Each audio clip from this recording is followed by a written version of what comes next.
काल थोडीशी गडबड असल्यामुळे तुमच्याबरोबर व्लॉग शेअर करायला जमला नाही. मी तुम्हाला खूप मिस केलं. तुम्ही देखील मिस केलं की नाही, मला केलं असेल तर मला नक्की कमेंट करून सांगा. तर त्याच गडबडीमुळे ही जी किचन प्लॅटफॉर्मवर तुम्हाला काचेची भांडी दिसतात ना, ही 2 दिवस माझी तशीच राहिली. भांडी खाली झाली, पण काचेची असल्यामुळे मी देखील ती उचलून ठेवली नाही. तर मी म्हटलं चला आज ती पहिली उचलून जिथल्या तिथे ठेवून घेऊ, कारण मग काचेची भांडी प्लॅटफॉर्मवर असेल ना की थोडंसं काम करताना थोडंसं टेन्शनच येतं की इकडे तिकडे काचेची भांडी झाली ना तर मग खूप टेन्शन येतं. तर सर्वात आधी ती करून घेतली. त्याच्यानंतर ना मी मार्केटमधनं येताना रोज पेटल म्हणजे ज्या गुलाबाच्या सुकलेल्या पाकळ्या असतात त्या घेऊन आलेली.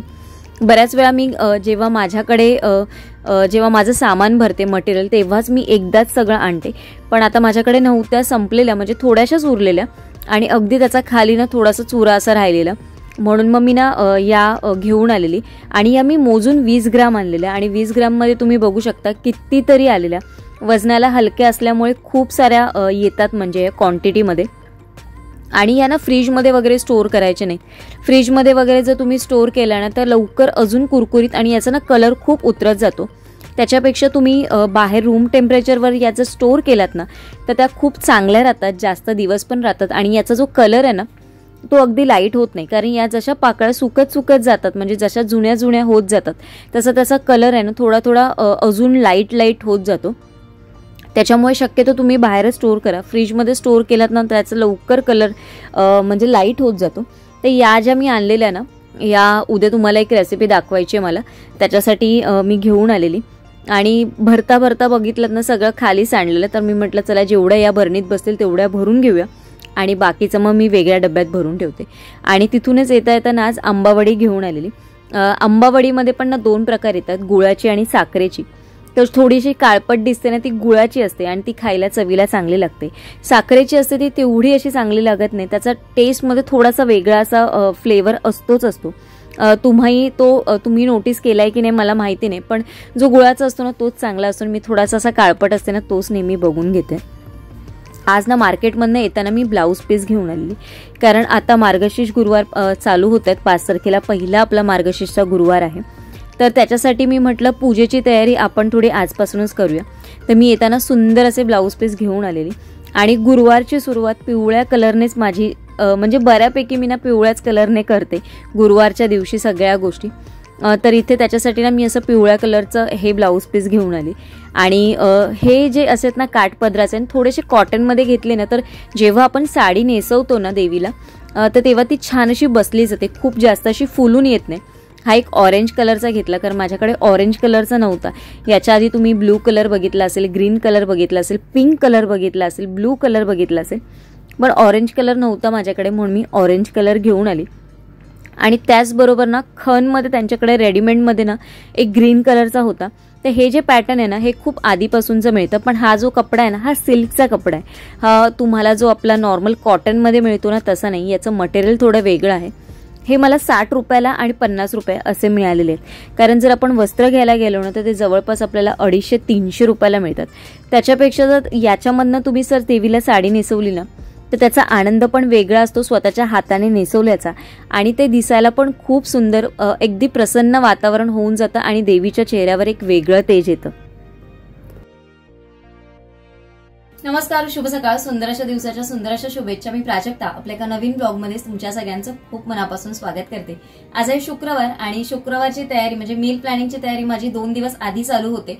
मगच ती कामं आपण म्हणजे शनिवार आणि रविवार मिळून करू शकतो, कारण एकाच दिवशी जर रविवारी सगळी कामं करायला गेलीत ना तर आपलं संडे म्हटलं तर ऑलरेडी मूडमध्ये आपण नसतो की अरे आज आरामाचा दिवस आहे असं आपल्या डोक्यात आधीच असतं ठरलेलं. आणि जरी आपण ऑफिसला जात असो किंवा नसो, घरी जरी असलो तरी सगळेजण सुट्टीचा दिवस म्हणून रविवार एन्जॉय करत असतात. तसं आपल्याला पण एन्जॉय करता आला पाहिजे, म्हणून फ्रायडे आणि सॅटर्डे थोडी कामं करून घ्यायची, म्हणजे रविवार आपला निवांत जातो आणि सगळ्यांबरोबर एन्जॉय पण करता येतो. एन्जॉय काय असतं, घरातल्या माणसांबरोबर मिळून हसत खेळत जेवढा तुम्ही वेळ घालवाल याच्यातच म्हणजे तोच एक आनंद असतो आणि तोच तुमचा मोकळा वेळ असतो. म्हणजे प्रत्येक वेळेस बाहेर जाणं किंवा अजून कुठल्या गोष्टी करण्यात नसतं, पण सगळ्या फॅमिली बरोबर तुम्हाला पण टाइम स्पेंड करता आला पाहिजे. यासाठी शुक्रवार आणि शनिवार पासून थोडी सुरुवात करा, म्हणजे तुम्हाला रविवारचा वेळ पूर्ण रिकामी मिळेल. तर मी पण असंच करते आणि जो माझा रविवारचा मधला टाइम असतो त्याच्यामध्येच मी माझ्या बऱ्याचशा गोष्टी करते. तर आज मी तुम्हाला जे मार्गशीर्ष पूजेसाठी जे मी ब्लाऊज पीस आणले ती आयडिया मला तुमच्याबरोबर शेअर करायची. माझं पण म्हणणं हेच असेल की अगोदर तर असं काही नव्हतं की आपण मुखवटे वगैरे लावायचो किंवा छानपैकी वस्त्र नेसायचो. आता जसं जसं छान म्हणजे पूजा अशी जेवढी तुम्ही छान मांडाला तेवढंसं प्रसन्न वाटत असतं. तर आता खूप मार्केटमध्ये छान छान अशी वस्त्र आली आहेत आणि वेगवेगळ्या पॅटर्नमध्ये, वेगवेगळ्या कलरमध्ये, वेगवेगळ्या डिझाईनमध्ये अगदी सुरेख अशी आलेली आहेत. आपण त्याच्या कॉस्ट थोड्या जास्त आहेत. म्हणजे मी आता येताना बघते तर मी विचारते नॉर्मल तर 250-300, थोडा जास्त थोडासा जर पॅटर्न तुम्ही बघायला गेलात तर 350-400 रुपयापर्यंत पण आहे. तर त्याच्यापेक्षा तुम्ही ब्लाऊज पीस वापरून घरच्या घरी अगदी छान असं मूर्ती, तुमच्याकडे मूर्ती असेल किंवा मुखवटा असेल किंवा कुठलंही काही असेल, तुम्ही छान असं देवीला सजवू शकता. तर मी तुम्हाला सजेस्ट करेन की तुम्ही असंच ब्लाऊज पीसने छानपैकी देवीला सजवा, तिला साडी नेसवा. आणि मी माझ्या चॅनलवर ऑलरेडी याच्या आधी पण अपलोड केलेला व्लॉग आहे, तो तुम्ही जाऊन तिथे बघू शकता, गेल्या वर्षीचा व्लॉग.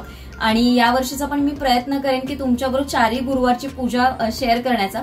पण बघू कसं जमतं. पण ऍक्च्युली होत नाही. सकाळी मला ऑफिसला जायचं असतं. ऑफिसला जायच्या आधी मी पूजा मांडून जाते, कारण 7 नंतर येऊन तुम्ही काय पूजा मांडणार. त्याच्यामुळे सकाळी ऑफिसला जायच्या आधीच मी सगळं आवरून मग करते. पण जसं जमेल तसं मी बघू. माझा प्रयत्न आहे तुमच्याबरोबर व्लॉग शेअर करण्याचा, तो मी नक्की करेन. आणि जी काय मार्गशीर्षची तयारी आहे ना, ती पण मी आता याच आठवड्यामध्ये थोडी थोडी करून घेणार आहे. काय सामान आणणार आहे, काय दिवे आणणार आहे, म्हणजे बेसिकली माझं असं आहे की प्रत्येक गुरुवारसाठी मी वेगवेगळं ठरवून ठेवणार आहे. बाकीचं म्हणण्यापेक्षा म्हणजे वस्त्र कुठलं नेसायचं, त्याच्यावर दागिने कुठले घालायचे, त्याच्यानंतर पूजेमध्ये मी दिवे कुठले लावणार आहे, हे सगळं मला वेगवेगळं देवाचं सगळी सामान आहे ते सगळं बाजूला करून ठेवायचं. कारण मग मध्ये हा पुढचा एक संडे मिळेल आणि मग सोमवार ते बुधवारमध्ये खूप घाई गडबड होऊन जाते आणि मग अजिबात वेळ मिळत नाही. आणि मला पहिल्या गुरुवारी ना पुरणपोळीचा नैवेद्य करायचा असं माझ्या डोक्यात आत्तापासूनच चाललेलं आहे. म्हणजे जेव्हा कधी असं असतं ना, काही जसं सणवार असतात ना, तर माझी तयारी खूप आधीपासूनच चाललेली असते. माझ्या डोक्यात काहीतरी जे ठरवून ठेवलेलं असतं त्या गोष्टी मी पूर्ण करण्याचा प्रयत्न करतच असते. तर त्या गोष्टी मी करेन, त्या तुमच्याबरोबर नक्की शेअर करेन. तर चला आताच्या व्लॉगला आपण सुरुवात करूया, कारण या सगळ्या गोष्टी तर आपल्या व्लॉगमधनं चालूच राहतात आणि मी तुमच्याबरोबर शेअर करण्याचा प्रयत्न देखील करत असते. उद्याचा आणि परवाचा व्लॉग मात्र बघू नका, तुमच्या रिक्वेस्टनुसारच तो व्लॉग मी अपलोड करणार आहे. तर चला आजच्या व्लॉगला सुरुवात करू. आठवड्याच्या मेनूमध्ये जेव्हा जेव्हा आपण कधी आंबोळ्या, इडल्या किंवा डोसे यासाठी जेव्हा पीठ भिजवत घालत असू ना, तेव्हा प्रत्येक वेळेस वेगवेगळ्या गोष्टी तुम्ही त्याच्यामध्ये ऍड करण्याचा प्रयत्न करा. आता मी इथे क्वांटिटीमध्ये तुम्ही बघू शकता, मी 1 कप तांदूळ घेणार आहे आणि 1 कप नाचणी घेणार आहे. तर नाचणी आपल्या शरीरासाठी बरीच चांगली असते. याच्यामध्ये तुम्हाला हाडांच्या वाढीसाठी किंवा जो कॅल्शियम म्हणता ना, त्याच्यासाठी नाचणी खरंच खूप चांगली आहे आणि ती शरीरात आपल्या गेलीच पाहिजे. तर प्रत्येक वेळेस नाचणीची भाकरी खाल्ली जात नाही, तर 15 दिवसातून एकदा तुम्ही डोसा अशा प्रकारे करून आपल्या मीलमध्ये त्याचा उपयोग म्हणजे करू शकता आणि फॅमिलीसाठी एक हेल्दी तुम्ही गोष्ट अशी बनवू शकता, एक पदार्थ छान असा बनवू शकता. तर प्रमाणामध्ये मी तुम्हाला सांगितलंय बघा, मी 1 वाटी तांदूळ घेतलेत आणि 1 वाटी नाचणी घेतलेली आहे. तर 2 वाट्या झाल्यात आपल्या, म्हणून आपण 1 वाटी उडदाची डाळ घेणार आहोत. याच्याबरोबर आपण पाव पेला, म्हणजे ज्या पेल्याने तुम्ही घेतलं त्याचाच पाव पेला मी चण्याची डाळ घेणार आहे. आणि याच्यामध्ये मी साबुदाणे वगैरे आत्ता टाकणार नाहीये. मी याच्यामध्ये उद्या पोहे भिजत घालेन किंवा मग थोडासा राईस, जो शिजलेला राईस असतो ना, तो टाकायचा. त्याने इडली किंवा डोसे अगदी लुसलुशीत होतात. इथे मी धणे घेतलेले आहेत आणि माझ्याकडे मेथीची डाळ होती, म्हणजे जे आपले मेथी दाणे त्याची थोडीशी डाळ होती, तर मी ते घेतले. आज मी अख्खी मेथी वापरलेली नाही. हे सगळं मी तयार ना उद्या सकाळसाठी करून ठेवणार आहे. म्हणजे उद्या ऑफिसला जाताना मी हे भिजत घालून जाणार आणि मग संध्याकाळी वाटून आपण ठेवलं की मग रविवार सकाळसाठी आपला नाश्ता पण होईल आणि तुम्हाला वीकडेजमध्ये वापरायचं असतं ते देखील होऊन जाईल. कारण हे एक मोठं काम झालं ना की तुमचं आठवड्यामधलं 2 दिवसांचं टेन्शन नाश्त्याचं आणि एका वेळेसचं टिफिनचं तर आरामात होऊन जातं.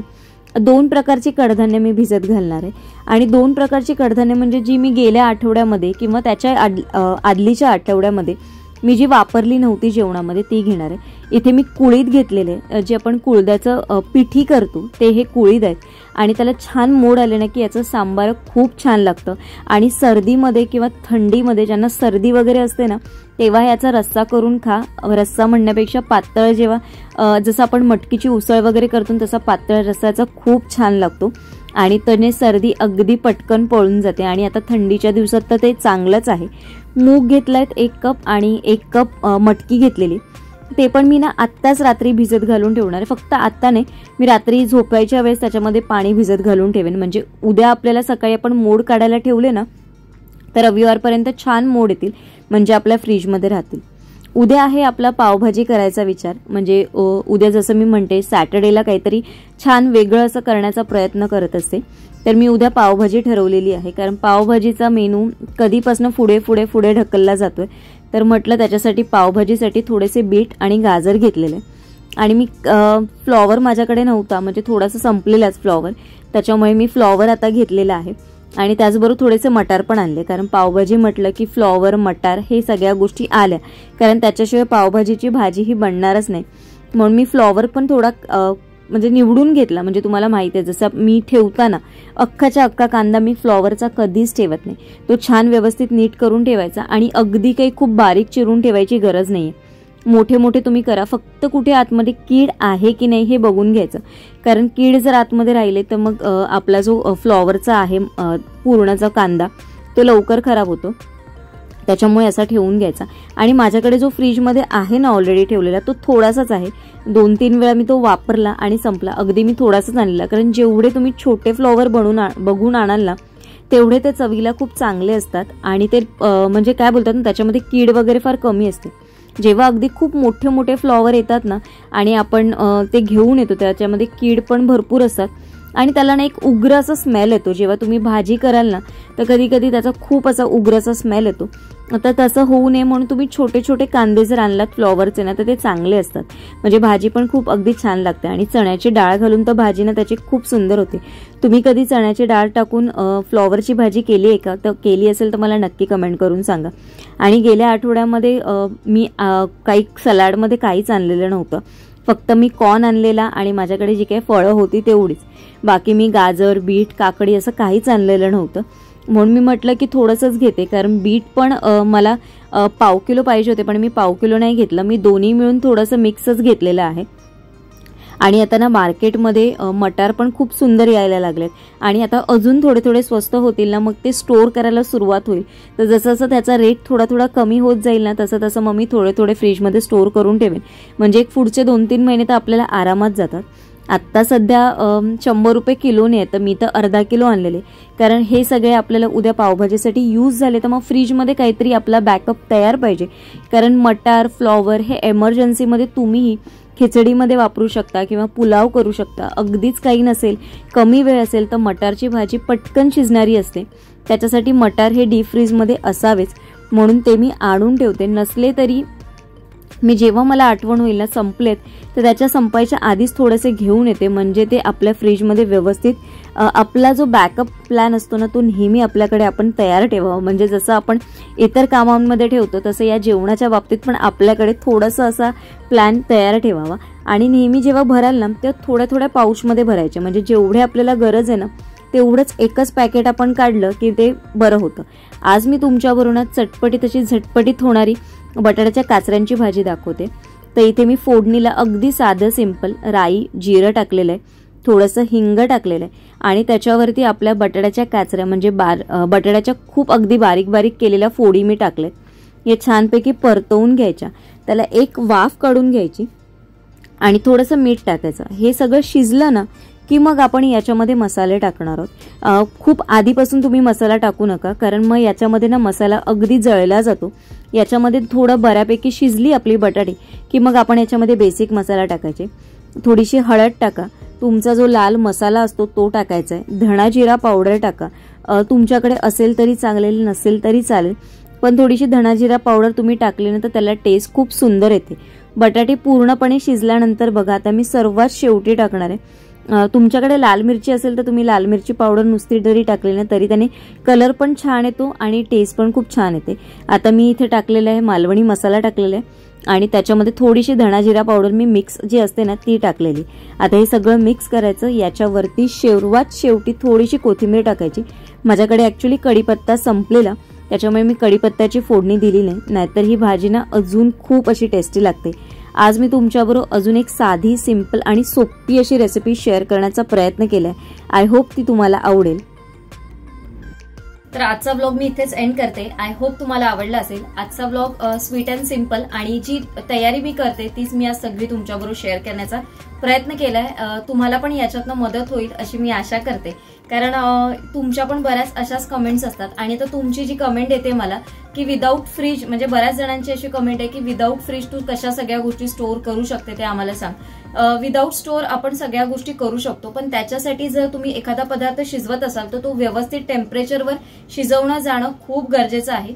असे काही पदार्थ आहेत किंवा असा काही जे आपण स्टोअर करू शकतो विदाऊट फ्रीज, ते येणाऱ्या व्लॉगमधनं मी नक्की शेअर करण्याचा प्रयत्न करेन. आणि आजचा, उद्याचा आणि परवाचा व्हिडिओ तुमच्यासाठी खरंच स्पेशल असणार आहे, कारण याच्यातनं मील प्लॅनिंगच्या मी बऱ्याचशा गोष्टी तुमच्याबरोबर शेअर करणार आहे. त्याच्याबरोबर आता हिवाळा येतोय, हिवाळ्यासाठी काही गोष्टी आपण आपल्या आहारात घेतल्या पाहिजेत किंवा आपल्या शरीरात त्याचा समावेश केला पाहिजे, अशा कुठल्या रेसिपीज आहेत त्या देखील मी तुमच्याबरोबर शेअर करण्याचा प्रयत्न करणार आहे. आणि उद्याचा आणि परवाचा ब्लॉग मिक्स करू नका. आजचा ब्लॉग तर तुम्हाला बघायला मिळेल म्हणजे शनिवारी, आणि रविवारचा ब्लॉग आणि सोमवारचा ब्लॉग खरंच इंटरेस्टिंग असणार आहे, तर तो म्हणजे तुम्ही स्किप न करता बघा. म्हणजे कारण बऱ्याच वेळा मला अशी रिक्वेस्ट येते, अजूनही म्हणजे बऱ्याच वेळा मी एवढ्या वेळेस तुम्हाला सांगितलं की तुम्ही स्किप न करता बघा, म्हणजे तुम्हाला सगळ्या प्रश्नांची उत्तर मिळेल. ब्लॉगमध्येच आन्सर असतं, पण तरी देखील तुम्ही मला नंतर कमेंट करत असता किंवा बऱ्याच जणी मला इन्स्टावर कमेंट करता की ताई हे काय होतं, पण त्यांनी जर नीट व्हिडिओ बघितला तर त्यांना त्यांच्याच म्हणजे त्याच ब्लॉगमध्ये त्या गोष्टीचा आन्सर असतं. तर चला, आजचा व्हिडिओ इथेच एंड करते. आय होप तुम्हाला आजचा व्हिडिओ आवडला असेल. आजचा व्हिडिओ थोडा जरी आवडला असेल तर लाईक, शेअर, चॅनलला सबस्क्राईब करायला विसरू नका. लवकर करा, आपले 10,000 सबस्क्रायबर व्हायला आता थोडे सबस्क्रायबर बाकी आहेत. लवकर अजूनही तुम्ही सबस्क्राईब केलं नसेल, व्हिडिओ बघत असाल तर प्लीज सबस्क्राईब करा. उद्या एका छानशा ब्लॉगमध्ये भेटेन. तोपर्यंत सगळ्यांना Shri Swami Samarth. Bye bye and take care.